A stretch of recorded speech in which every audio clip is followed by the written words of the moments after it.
It's not a secret how much free quality information Wager Talk, Sports Moma, and the Gold Sheet produce. And next up, we're giving out the Wager Talk College Basketball Guide. This might be the most informative collection of sports betting info we've ever produced. We're covering returning starters, offensive, defensive, and tempo rankings, recruiting rankings, head coaching info and background, and so much more. Even if you are the casual basketball fan, head over to the Ralph Michaels page and download this amazing guide for free.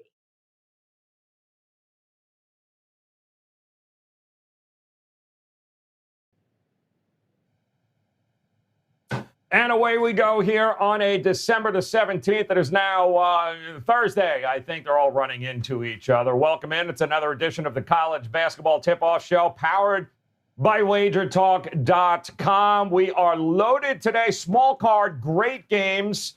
And coming off a night in college basketball where if you joined us yesterday, not only did you guys get serenaded, but I do believe there were 4 or 5 winners on that card yesterday. Ralph Michaels, Dave COKIN. We're going to welcome in Brian Leonard here from Wager Talk. That was a pretty good night last night, Ralph. Dave, congratulations, Ralph. And Marley, the Gold Sheet on fire, Ralph. And yeah, Ralph 6 straight plays. And I can hear you. Yeah, six straight winners for the Gold Sheet, Joe. Yep, absolutely crazy. It was a very, very profitable night. It's going to be an even more profitable night because we are welcoming in college basketball god Brian Leonard, WagerTalk.com. He is joining us. Brian, welcome into the fire, my friend. Thanks for taking the time to join us today. Yeah, thanks for inviting me when there's only like 12 games on the schedule. I appreciate that. No, not a problem at all. And we'll get to know Brian a little bit better. If you're new to the show, you should know first and foremost, though, around the horn, Ralph Michaels, as well as Dave COKIN and Brian Leonard, all have plays, packages ready to rock and roll today. You heard Brian say there is a limited card here on the board here tonight. And Dave, I'm not going to say anything but there is a 5% play I hear with college basketball that has not been canceled yet for you. Yeah. It's my first 5% of the new season. Done extremely well on these for the last year and change. It's 77% on all my 5 stars across the board for the last 14 months. And hopefully we'll get this one in. It is on an extra board game. I should mention that because I know there are some people who don't have access to extra board lines. So if you don't have the extra board games, don't buy it. Love that. It's a very good point, Ralph. And on the card here tonight, what's on tap for you at WagerTalk.com? I have a 5% as well. It's actually a first half play. So I'm offering that. I'm offering a 4% in football tonight, plus at least one more college basketball play. You're getting all of that for $39, Joe. Can't go wrong with that. And Brian, of course, welcome in. We wanted to welcome you in. I know you've been on a hell of a run as of late. I believe 3-0 night last night. What do you got going on the board here today? Yeah, 18-5 run. December's been good for us. I've got our top basketball play up right now, and that'll be on the regular board for tonight. And still thinking about doing something in football. Haven't decided if I'll make it a selection yet, but still working on the card. Hopefully we can get another free play up there for somebody later on in the day here.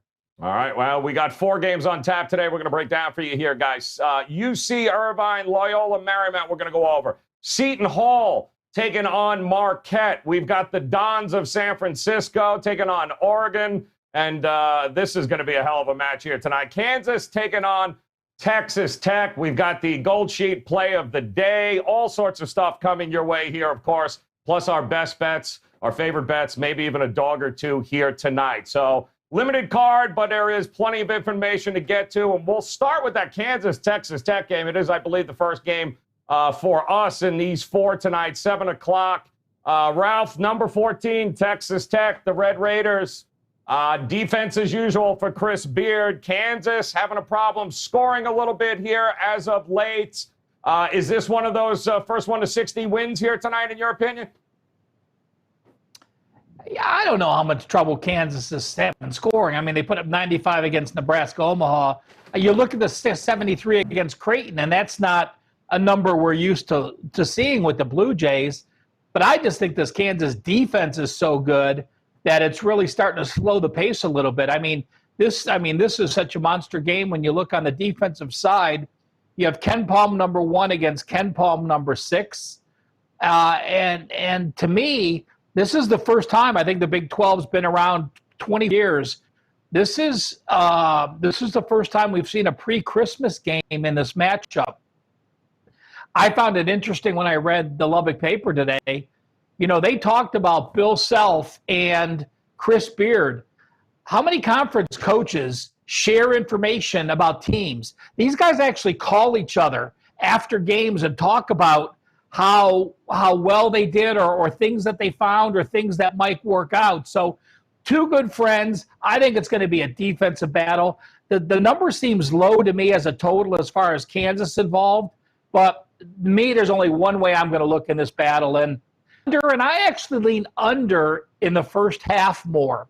Being the first conference play, I think a team may get desperate in the second half and perhaps start fouling if they're down. So I prefer under first half, Texas Tech and Kansas.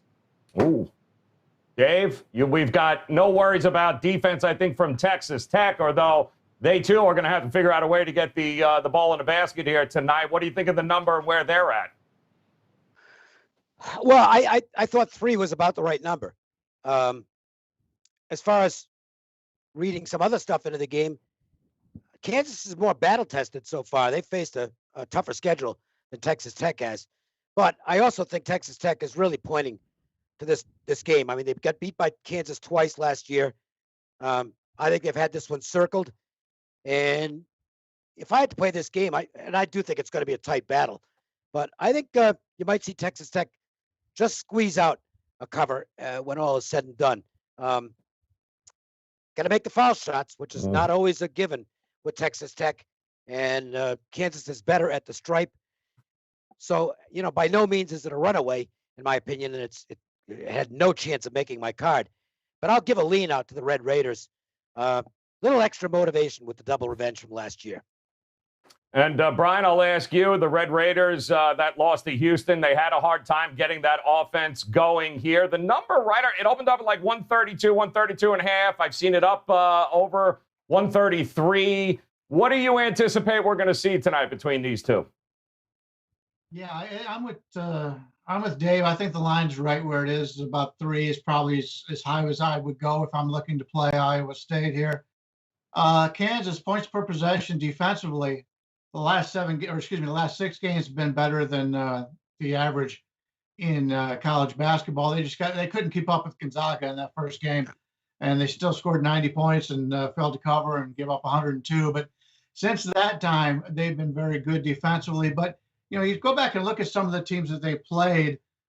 Kentucky, a team right now, looks completely out of himself. The offense doesn't look good at all.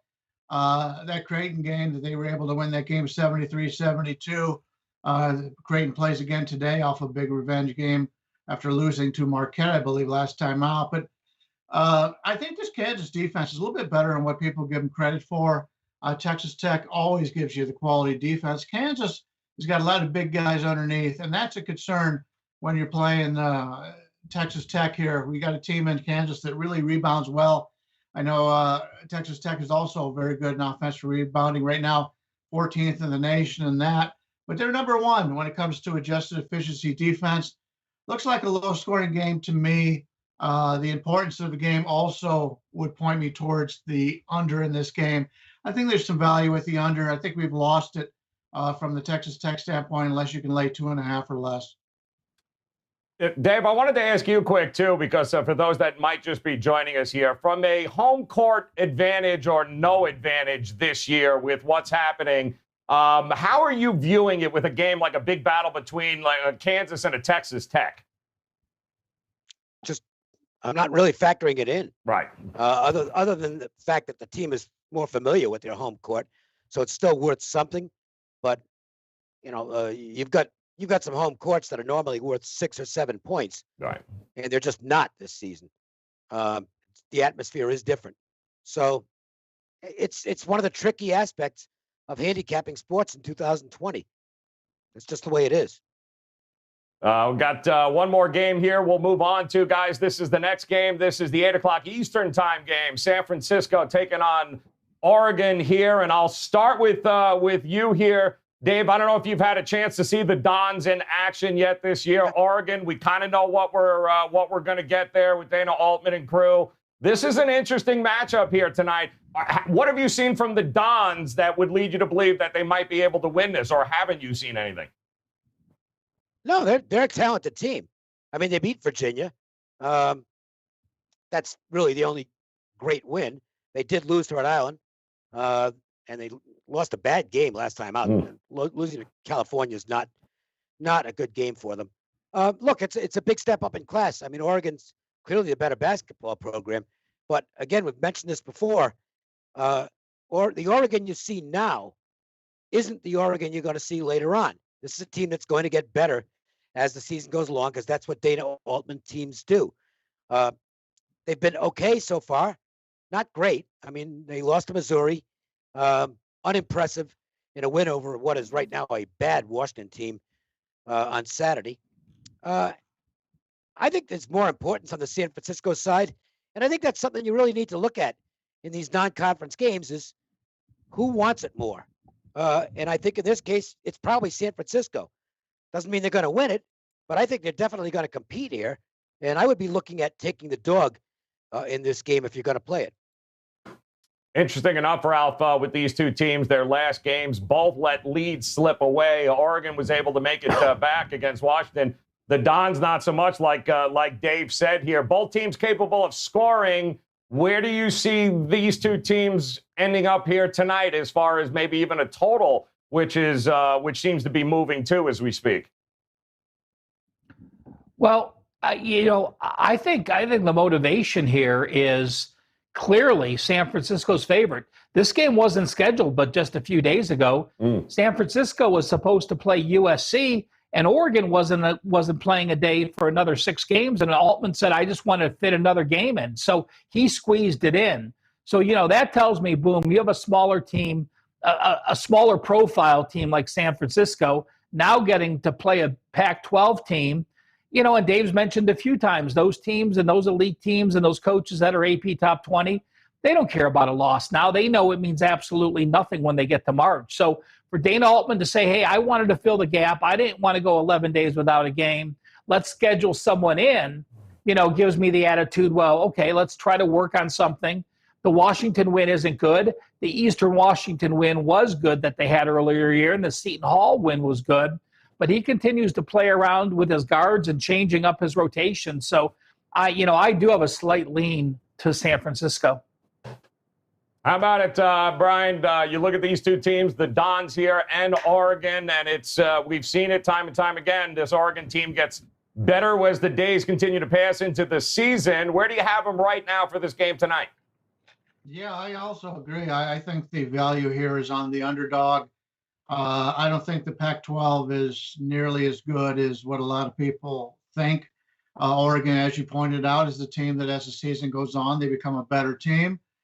Dave talked about the loss to California for, the underdog here in San Francisco.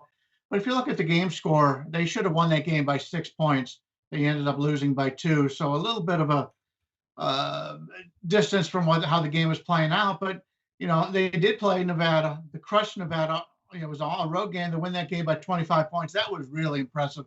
Everybody remembers back the UMass Lowell game. They were shocked in the opener 76-68. But since then, San Francisco's playing some really good ball.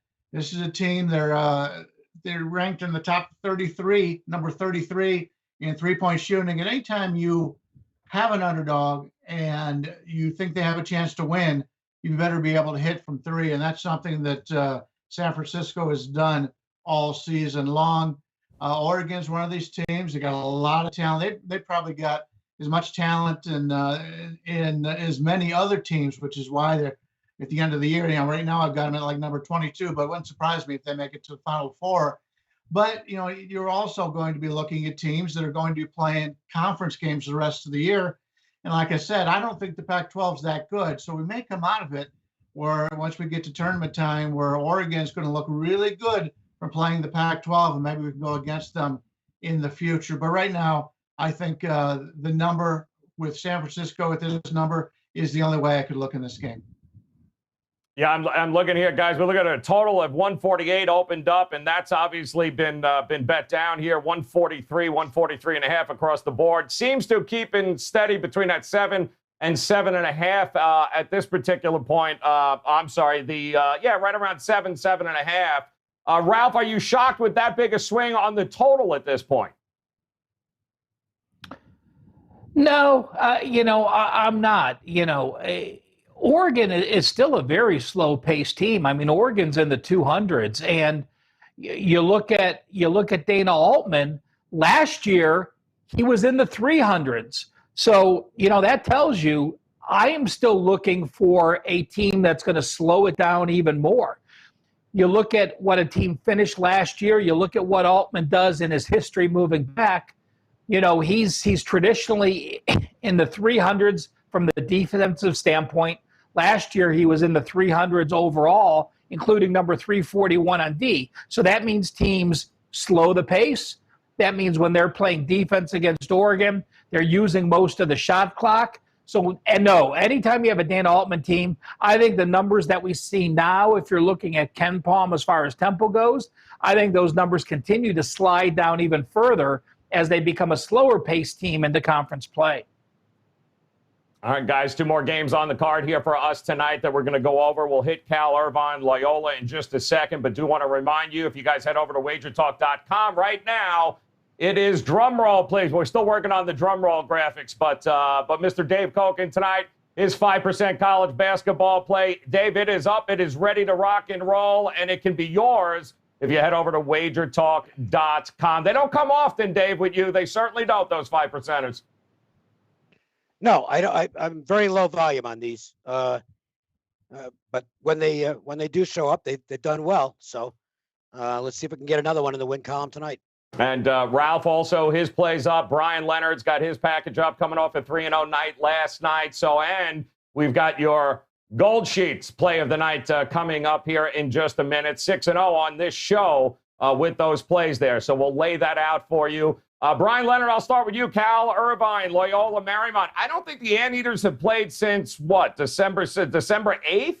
And they had lost to USC at that particular point. The number 4 right now, let's see what we got. Yeah, 4's around there for Loyola at home. Total is at 142.5. Where do you see this game going tonight for a team that hasn't played in over a week? Yeah, it's been 9 days since the USC game, and that was an ugly performance, losing that game 91-56. The only 2 victories they have on the season are non-Division I schools, Bethesda, California, and La Sierra. So this is a team in Cal Irvine who's really struggled coming out of the gate. But then when you look at the teams that they played, Pepperdine has been a team that's been better than I thought they were going to be. San Diego State, they lose that game by 19, but the Aztecs are same old Aztecs. At least that's the way it looks to me so far this season. And the USC team's a very physical team that they struggle with. But they go down and drop down in class here to play a Loyola Marymount team who's a pretty good team. You take a look at the tempo. Basically, Irvine's about middle of the pack here when it comes to tempo. Marymount's a team right now that they're also in that same range. So you're going to get basically what you expect here. Chances are whoever hits the shots, the 3-point shots, are going to have the edge here. Marymount's a very good offensive rebounding team, ranking 38th in the country. The record right now is 3-3. Losses coming twice to Minnesota and then once to Cal Santa Barbara. So this is a team right now. They're playing basically what you would expect at this point. I think the line is slightly high here. I would prefer the Cal Irvine. I think Cal Irvine has more talent than what they've shown thus far. I think there's a little bit of value there. If I was looking for a total, slightly into the under, but probably not enough to get there. But you can take a look at it with Marymount, the 3-point shooting. Last game 11 for 23, they win. Game before that against Cal Santa Barbara, 1 for 14, they lose. It all comes down to 3-point shooting with them. They were very good against Long Beach when they played them, 15 out of 38. So as long as Irvine can control the 3-point shooting of Loyola Marymount, I think they stay in this game, and they had a pretty good chance of covering and possibly winning this contest. Yeah, one of the numbers I saw there, Dave, was 0-3, the Anteaters right now, who were a preseason favorite for the Big West. They haven't lived up to the hype, and it's been 9 days right now. Where do you see them tonight in this game on the road? Oh, I think they'll be fine in the Big West. They're just not fine right now, and they've been getting blown out. The 3 games they played in quality competition was stronger than Loyola Marymount, but they were down 23 to Pepperdine, lost by 14. They were down like 28, I think. To San Diego State, lost by 19, and just got absolutely murdered by USC. They're having a lot of turnover issues at both ends of the court. They're not forcing any turnovers, and they're committing a lot of them. So the point guard play has been sketchy for them, and they're just not shooting the ball. Even including the 2 games, I'm excluding the 2 games against the non-D1 opponents because they don't really matter. They've put up some ugly numbers against Pepperdine, San Diego State, and USC. Now, Loyola Marymount isn't at that level, but I think Loyola's a pretty good team. I had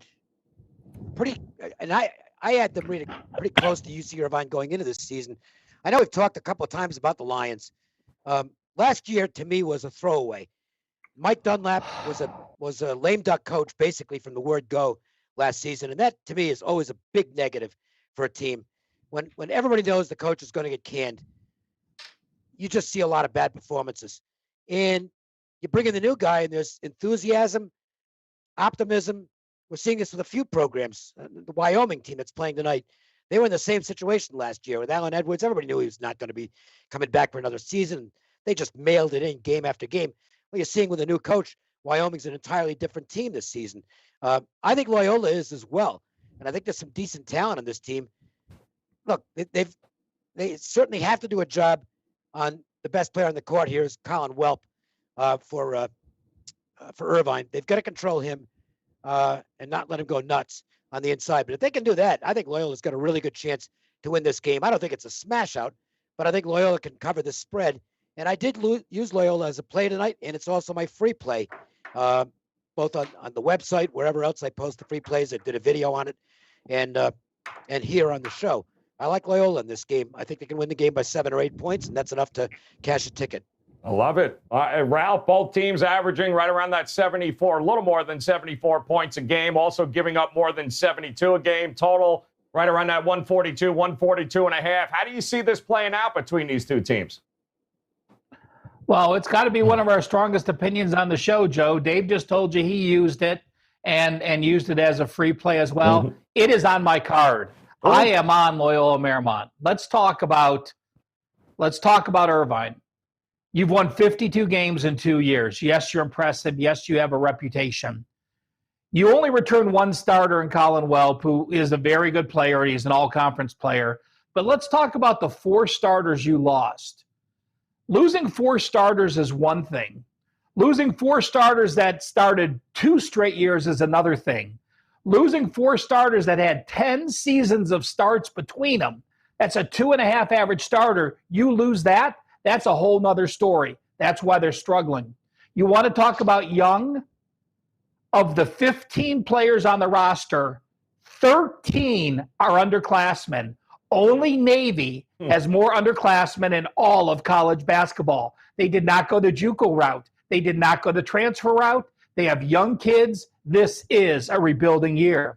You look at Loyola. Yes, they lost 4 starters as well, but 2 starters that were supposed to start last year, their point guard Quintana and their 7'3" center Markison, were on the team. They were not eligible to become because of transfers. They practiced all last year. They are now starting and playing. You have Quentin Jackson, the Temple transfer at shooting guard, playing.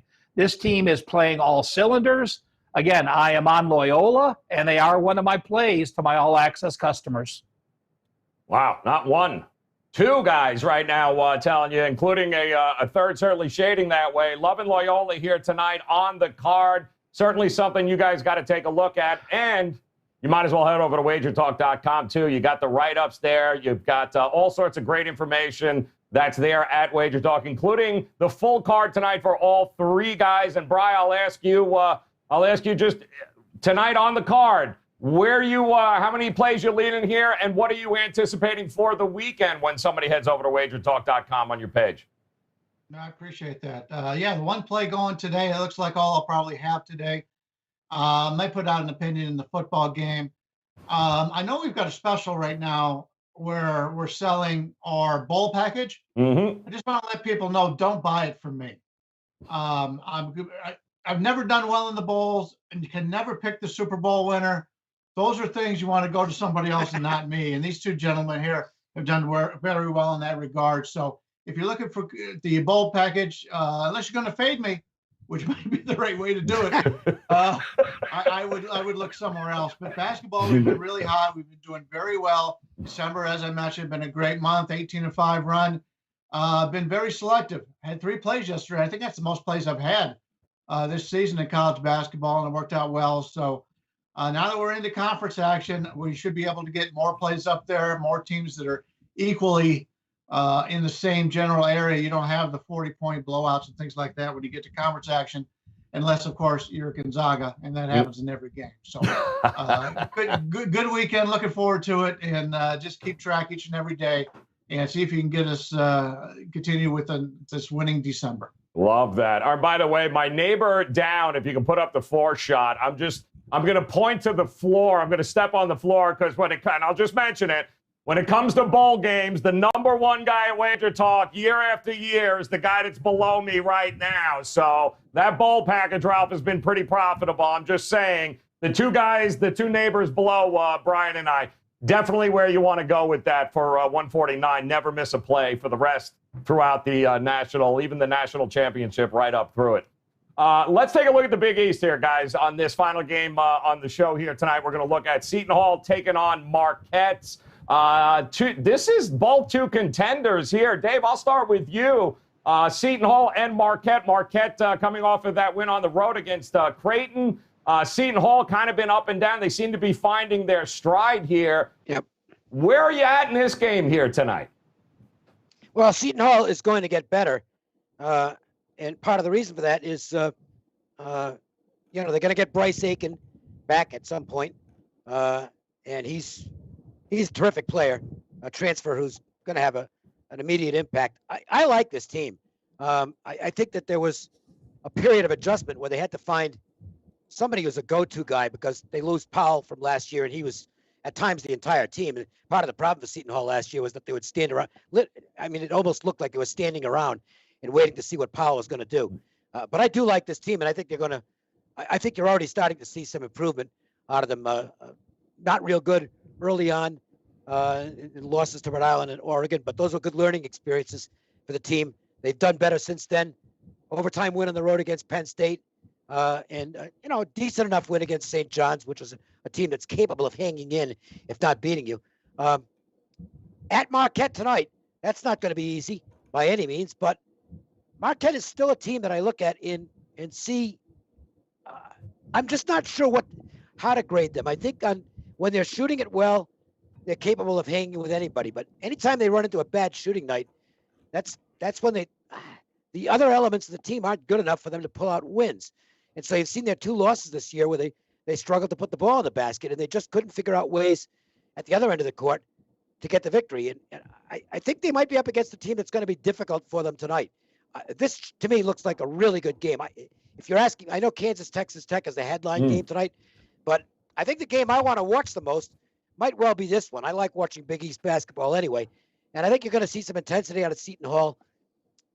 I think the dog has a real shot here.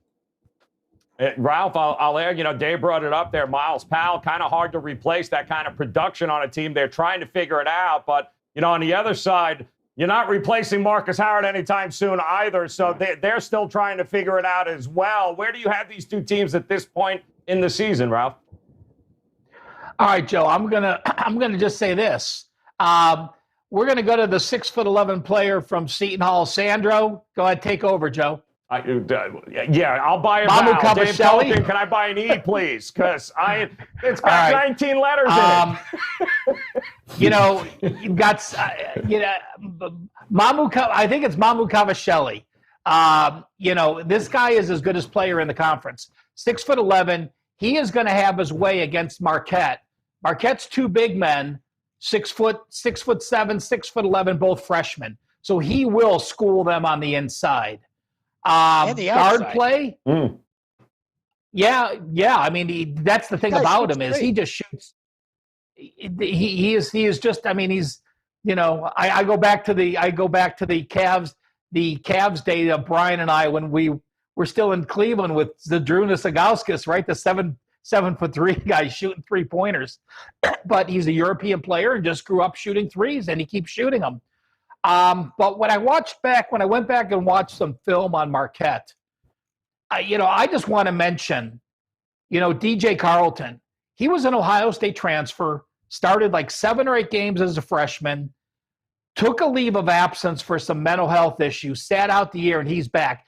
Guys, this is a 5-star recruit who was the second highest rated point guard in coming out of high school. He is an absolute stud. He is starting to get his feet underneath him. They are going to be a completely different team as DJ Carlton takes control of his team, and gets them playing the way they are. To me, you look at the game, I think I lean actually higher. You look at Marquette, their tempo's not great. Their tempo's middle of the road, even on the slow side. You look at Seton Hall, and it's on the slow side. But when I match these two teams up and sort of play the game out in my head, I do have a slight lean to the over. And so, no opinion on the game. It's not a strong opinion. If I had to make a choice, I would lean Marquette, but again, it's nothing like some of the other stronger opinions I've had. Brian, I'll ask you here. I mean, in many aspects, this looks like a coin flip game. You might as well take the points if you're going to take anything. But how do you have these two teams lined up here tonight? Yeah, I'm surprised the line is as high as it is here. I have them very close in the power ratings, about maybe 2 points at the most, and you're getting 3.5 here. There really isn't any home court advantage in basketball at this point. I like this Seton Hall team because they go to the free throw line, 17th in the nation in free throw rate, and they're a pretty good free throw shooting team, hitting over 70% on the season. That's something that I think may come into play here. You got to Marquette, and Rolf talked about the pace. Basically, they both are middle of the road in pace, so you pretty much can be able to figure out what you're going to look at here. Marquette gets that big upset over Creighton in a game that I thought Creighton had pretty good faith in that one at the moment, but then they fell apart late. The 3 teams that Seton Hall has lost to of all excellent programs, this is a very good basketball team, and I'm with Dave. I think this is a team staying under the radar right now. You take a look at this Marquette team. This is a team that's very good offensive adjusted efficiency, 50th in the country, I believe. Unless my eyes are going bad, it could be a little bit higher than that. But they don't block any shots, 304th. So there's plenty of ways for Seton Hall to get to the basket and get the fouls. I think this comes down to a free throw shooting contest at the end. And I'd like to take the team that gets to the foul line a lot. I know Marquette does the same. They're ranked 24th in that regard. 2 teams getting to the foul line. They shoot basically the same as free throws as Seton Hall has. And that's the problem. You want to get the free flowing game going. But if either one of these teams gets to the foul line, those are points. No time goes off the clock. So lean with Seton Hall here. Could see this game going over the total, but I think Seton Hall catching 3.5 is probably the better play in my regard. Yes, it's interesting. Ralph, we're going to go to the gold sheet here in a second, guys, and because I think this is the game that the gold sheet has also had circled here. In many aspects, when you look at this game, Ralph, it is tough on one side or the other. There are some games where you just look at it and say, you know what, better to be a fan here. There's no real reason to jump into it. There is. You're not going to have an opinion on every game. There's only, your power ratings when you have them at the beginning of the year, what you read, but you can't watch every game in college basketball. So there are times where you look at the matchups, you look at how teams do against those matchups, you take mental notes, you actually write down notes. So, I do want to bring up one thing, Joe, before we get to the gold sheet play of the day. And, we mentioned it yesterday with, you and I both used Pittsburgh as a play of the day because Miami was without 3 starters. two starters that started all 4 games, and one of the best guards in the ACC. And what happened? Pittsburgh did win. But I mentioned that, if the transfer rule comes through, that Olenani, that transfer from the Stony Brook, who was an all-conference player, was eligible. He was eligible. He played over 30 minutes. So the NCAA did rule yesterday at 5 p.m. Eastern that any transfer that was waiting to become eligible is now officially eligible. So I want to just read off 10 guys from 10 teams real quick. This is from CBS Sports. David Cobb did this article last night. So just keep these guys in mind and these teams in mind. It's really going to help the team.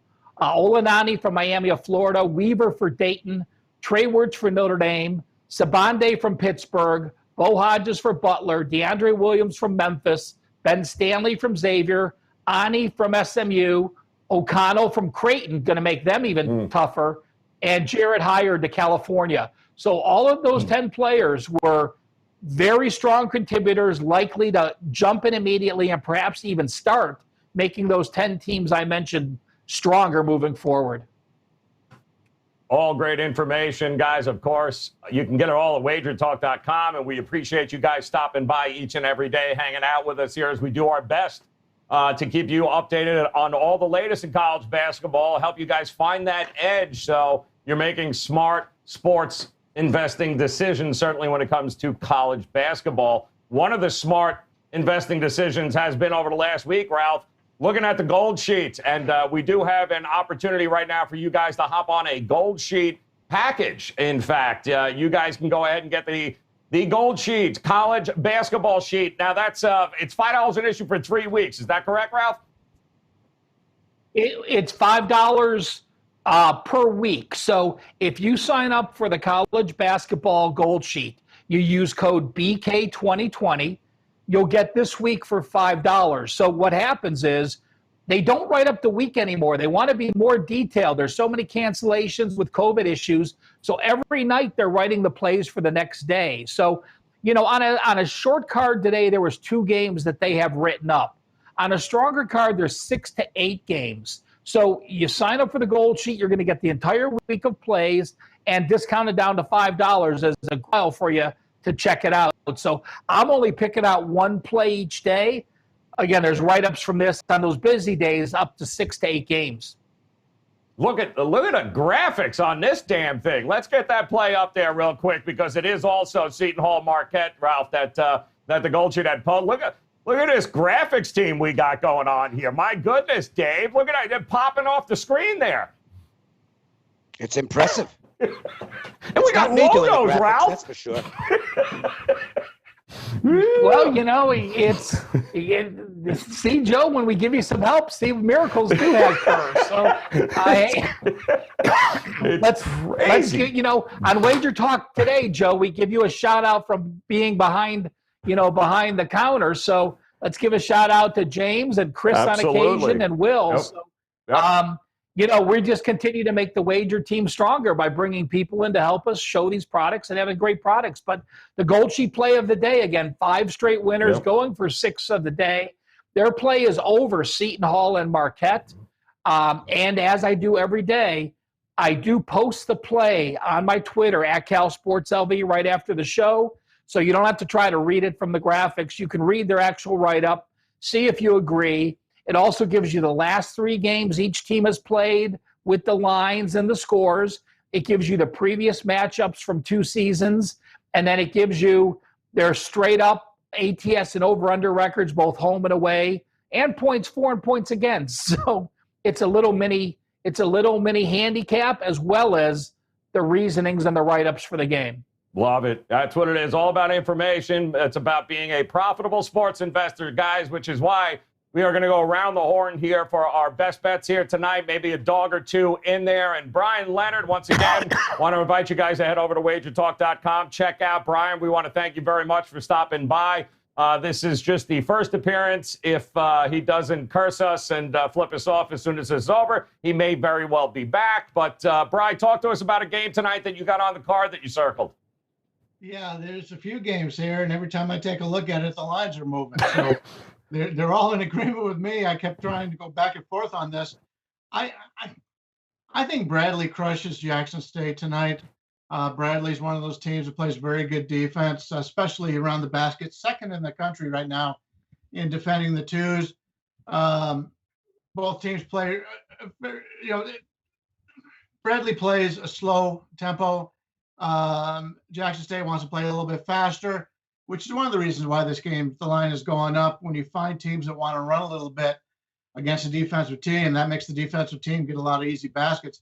Line's up to about 18 now. I still like the situation. I would have liked to have given less here, but this Jackson State team is not a good 3-point shooting team, and they're not going to be able to get many baskets underneath. I'll lay the big number here with Bradley. Is a team in Bradley. They've got losses to Xavier and South Dakota State. Played a lot of close games.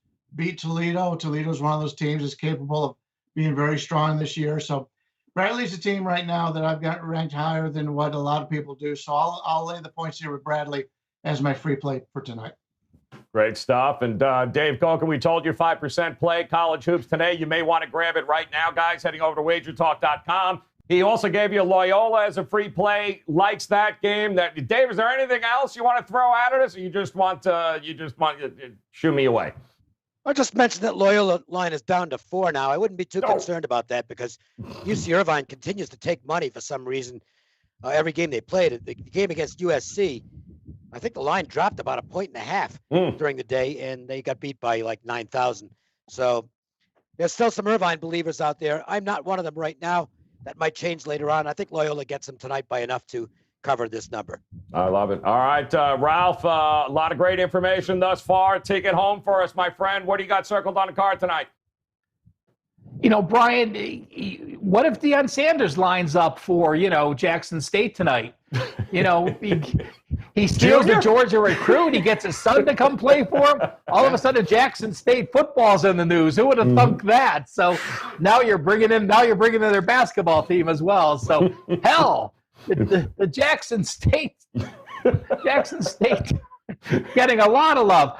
Joe, I'm not going to mess around and try to come up with another play. I mean, this is a play I bet. This is a play I agree with Dave COKIN on. We've agreed on a few plays this year, and so far they've all cashed. This is a play I gave out to my all-access customers. I'm on Loyola Marymount, and I'd rather just give my best, even though it's a repeat of what I talked about as the play. Just like, you and I.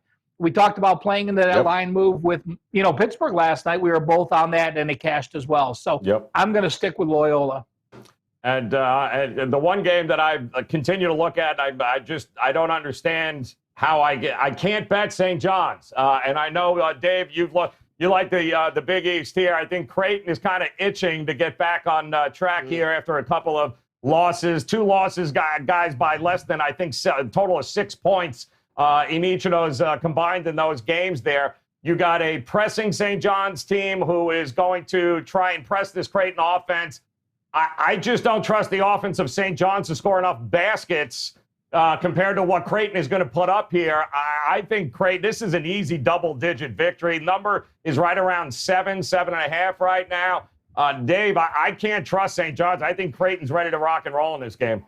Yeah, I think I've made it clear over the years. There's some coaches I like and some coaches I'm not crazy about. And I'm not a big Mike Anderson fan. I think that he's an easy coach to scout because he does the same thing every single game. There's no variance whatsoever in his game plans. And I think better coaches like McDermott can take advantage of that. I don't think this is going to be St. John's hasn't made a good hire since Carnesecca, and that was like 100 years ago. I don't think it's going to work out. And St. John's got to get a different mindset in there. I think they're going to struggle once again in the Big East this season. And I agree. Creighton has a good chance to win this one comfortably. Yep. Love it, guys. Also, you got a great opportunity right now. Make some bucks tonight here. Make it a profitable night in college basketball. Dave's got his 5% play up. You heard Brian. He's already got a play up in college hoops. Ralph as well. We gave you Bradley. We've got Creighton. We've got Loyola. We've got a lot of ways for you guys to make it a profitable Thursday night here. But again, it all starts by heading over to WagerTalk.com, grab an all-access package from any one of these gentlemen. All these gentlemen never miss a play. Get it going, and then, of course, come back and join us again tomorrow, right around this time, guys. Hit that little bell in the upper right-hand corner. Subscribe to the YouTube Wager Talk channel, and not whether it's just college hoops coming up, NBA, you name it across the board. We've got plenty of content here trying to steer you in the right direction and give you as much great and profitable information as possible. So on behalf of Ralph Michaels, Brian Leonard, thank you again. Mr. Dave Kokin, you're going to sing us out, New York, New York. What are you going to do, Dave? Nope. Okay, very good, guys. Joe, Andrew McGinnis is in the upper right box tomorrow, Joe. Andrew McGinnis in the upper right box. So poor Andrew doesn't even know what he's in for. Guys, best of luck to you. Thanks for making us a part of your day. We'll see you again tomorrow.